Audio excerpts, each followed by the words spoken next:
Assalamualaikum warahmatullahi wabarakatuh. Bismillah, alhamdulillah, wassalatu wassalamu ala sayyidina rasulillah Muhammad ibn Abdillah wa ala alihi wa sahbihi wa mawalah. Amma ba'du, puji syukur marilah kita sampaikan kepada Allah subhanahu wa ta'ala. Salawat teriring salamnya semoga selalu terlimpah curahkan kepada baginda kita, yaitu Sayyiduna wa Maulana Nabiyuna Muhammad sallallahu alaihi wasallam. Tak lupa kepada keluarganya, kepada sahabat dan kita sebagai umat. Mudah-mudahan kita semua mendapatkan syafaat. Amin ya Allah ya Rabbal Alamin. Kaum muslimin wal muslimat rahimakumullah. Insyaallah di dalam video yang kali ini akan membahas sekitar kelanjutan dari video-video yang sebelumnya, yang mana di dalam kali ini insyaallah akan membahas sifat wajib bagi Allah, sifat mustahil bagi Allah, sifat jaiz bagi Allah. Yang mana sifat wajib bagi Allah yaitu ada 20, sifat mustahilnya ada 20, sifat jaiznya ada 1. Dan sifat wajib bagi Rasul ada 4, sifat mustahil bagi Rasul ada 4, sifat jaiz bagi Rasul ada 1. Jumlah akidah yang perlu kita ketahui 50 akidah yang perlu kita pahami. Sifat yang pertama di dalam hak Allah subhanahu wa ta'ala yaitu sifat wujud. Sifat wujud yang artinya ada. Jadi Allah itu ada, wajib adanya. Dan adanya Allah tentu memiliki zat. Jadi Allah subhanahu wa ta'ala wujudnya itu wujud dzatiyah. Allah memiliki zat. Bisa disebut juga sifat wujud ini adalah sifat nafsiyah. Sifatun nafsiyatun. Yang artinya sifat nafsiyah itu tetapnya suatu sifat yang menunjukkan kepada sifat dzatiyah Allah subhanahu wa ta'ala. Lantas Allah memiliki sifat wujud. Wujudnya wujud dzatiyah. Apakah kita sebagai umat Islam wajib memikirkan atau mengetahui dzatiyah Allah subhanahu wa ta'ala?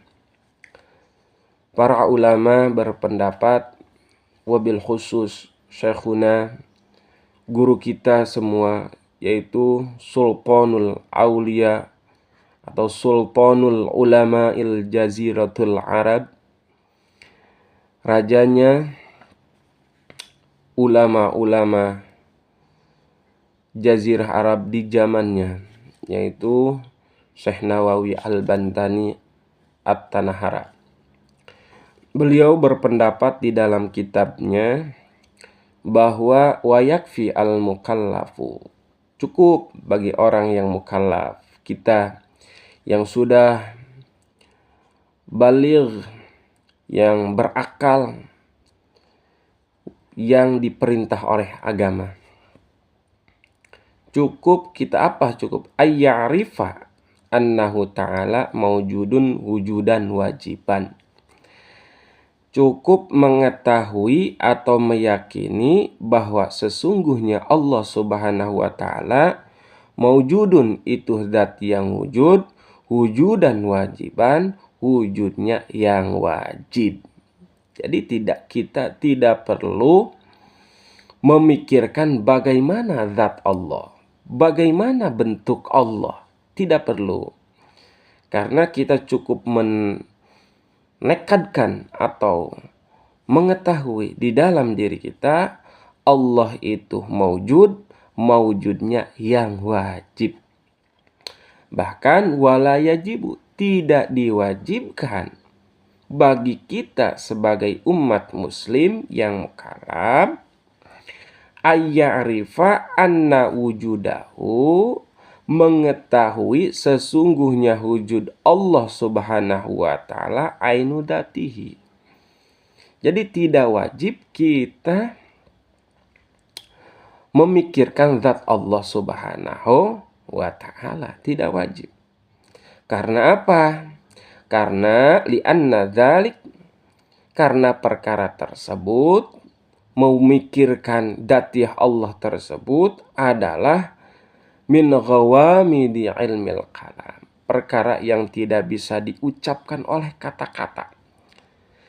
Ilmu kalam sudah tidak mampu untuk membahas dzatiyah Allah Subhanahu wa taala. Maka kaum muslimin wal muslimat rahimakumullah, tanamkan di dalam diri kita masing-masing bahwa Allah Subhanahu wa taala adalah zat yang wujudnya yang wajib. Perlawanan dari sifat wujud atau mustahil dari sifat wujud adalah al-adam, yang artinya tidak ada. Jadi mustahil bagi Allah Subhanahu wa taala itu tidak ada. Mustahil bagi Allah itu tidak ada. Apa argumentasinya? Apa dalilnya bahwa Allah itu mustahil tidak ada, wajib ada? Dalilnya adalah wujudu hadhil makhluqat, adanya makhluk-makhluk Allah Subhanahu wa taala. Adanya makhluk Allah Subhanahu wa taala menandakan bahwa adanya Allah, atau adanya yang diciptakan menandakan bahwa adanya pencipta. Caranya kita menartiban atau meruntutkan dalil-dalil bahwa Allah itu wujud, seperti kita mengucapkan al-alamu minal arsy ilal firas. Yang disebut dengan alam itu dari aras sampai ke bumi, itu namanya alam. Alam itu adalah dari aras sampai ke bumi. Hadisun itu merupakan perkara yang baru, yang hadis, yang baru. Apa hadis? Hadis menurut ulama tauhid maujudun ba'da adamin, adanya setelah tidak ada. Atau bisa dikatakan adanya perkara tersebut didahului dengan tidak ada. Itu yang namanya hadis. Perkara yang baru. Setiap perkara yang didahului tidak ada, setiap perkara yang didahului tidak ada, kemudian ada, itu maka yang disebut hadis atau yang baru.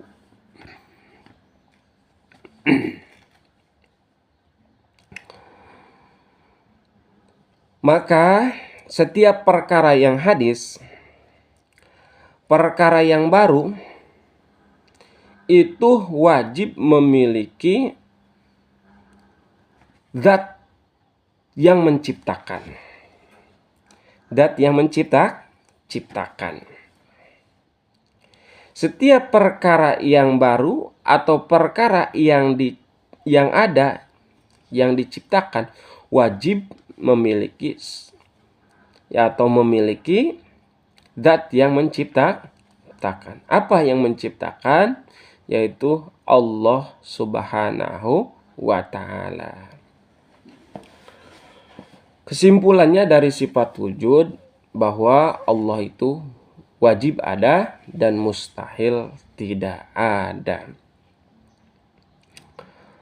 Karena sesungguhnya kita ini makhluk sesungguhnya tidak ada. Kita ini diadakan oleh yang ada. Sudah ada. Bahkan kita menggunakan lafaz ada karena ada yang ada. Dan kita menggunakan lafaz tidak ada karena ada yang ada. Maka yang ada hanyalah yang ada. Paham? Kita ini tidak ada, tapi kita diadakan. Oleh yang ada, sudah ada. Bahkan kita menggunakan lafaz ada, lafaz tidak ada, karena ada yang ada. Maka yang ada itu hanyalah yang ada. Buktinya, contoh, di dalam bahasa Arab,